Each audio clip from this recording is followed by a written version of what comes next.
Well, here we are. Oh, bit of a wind. It's actually really quite cold already. It's, as you might have seen before, it's like about 4:40. And he's making a lot of noise. So it seems as though there's a lot of little islands on these. Oh God, they've got a freaking walk bridge. God. So I'm looking, I can see all these other little white dots there. That's where they planting more trees. That's like the tree guard for the little seedling. Woo! Some people have been full driving. Got all these on the signs. No camping past the next toilet. And all this. You know, because there's people that try and get their boats over there. And they also try and get them back over there where I was before, where I'd done the 3-point turn.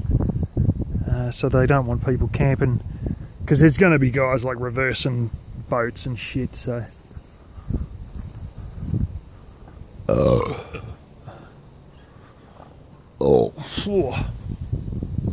I noticed there's a couple of these, this looks like a little run-in creek or something. It's a water hen, I think I can hear. Oh, I don't think you're going to see me plates on it, on the old van.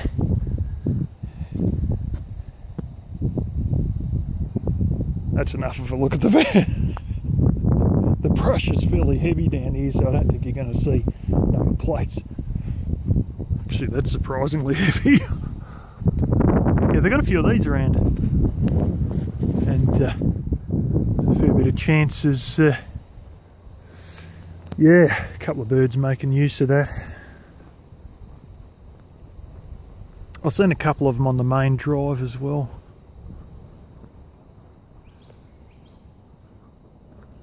Oh, here's this mine shaft thing. There's a warning sign, and that's just another heap of bricks.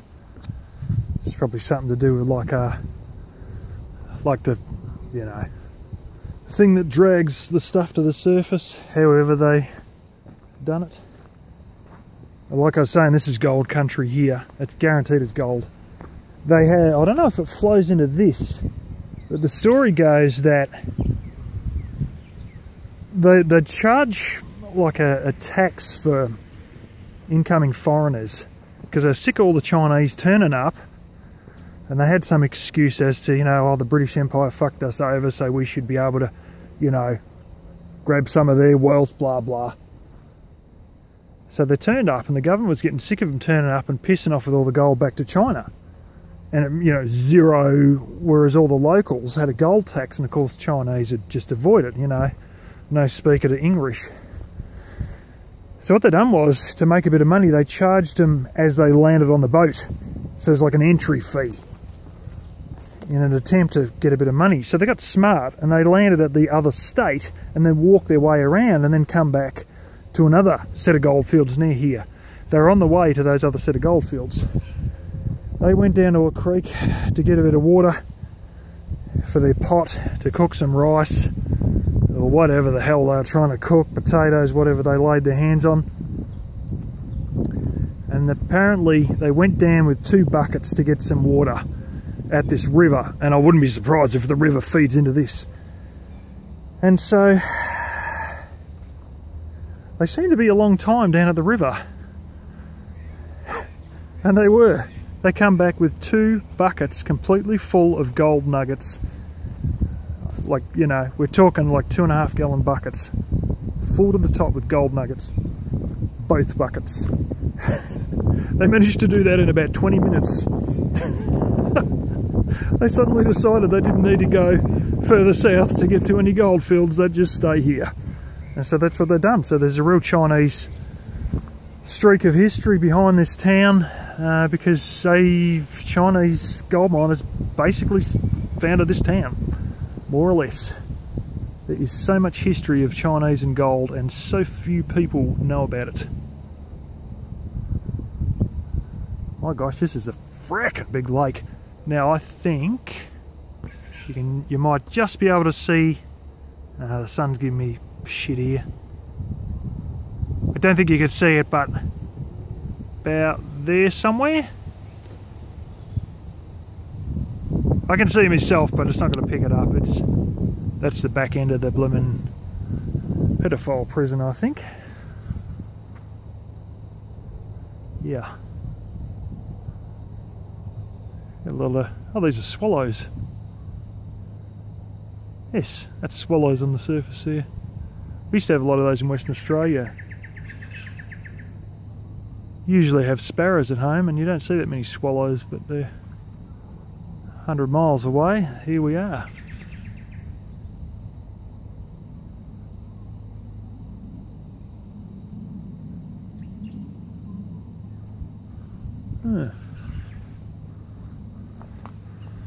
That's funny. Trees right up to the water's edge here. Might be river red gums. River red gums are trees that always... They're red gum, it's a native hardwood. A lot of my fence posts are made out of run-of-the-mill red gum. Something's got into that. Attacked by hornets in a minute. Yeah, a lot of fence posts I've had are made out of red gum, but there's a particular... I don't know if it's just like it's a separate variety slightly, but they call them river red gum, and they always are along the side of rivers, and they ain't too bad about being in the water, and I'd say they're fine on the waterlog roots, and I'd say that's what these are. Technically it's a semi-hardwood, but we just call it hardwood anyway. But it's damn good burning, except it does tend to block your chimney pipe just a little bit. Fair bit of creosote in it. Not tons, but more than other hardwood. Oh yeah, there's a toilet block. Anyway, I got the porta potty. And I think in the middle of the night I'm not walking friggin' 250 yards to that thing. Stuff that. Ooh, charcoal. Anyway, I think that, oh, that's a buoy out there.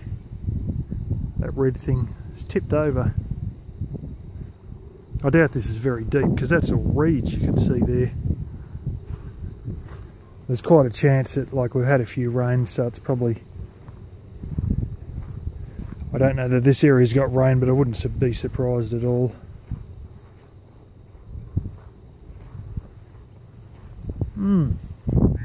This is reeds, the same as I got at my joint.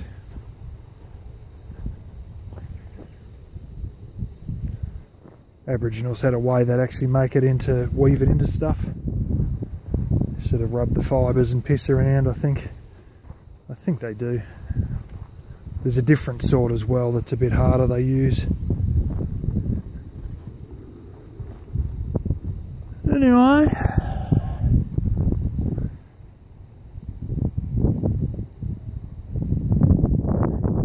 Geez, it is pretty heavily forested though.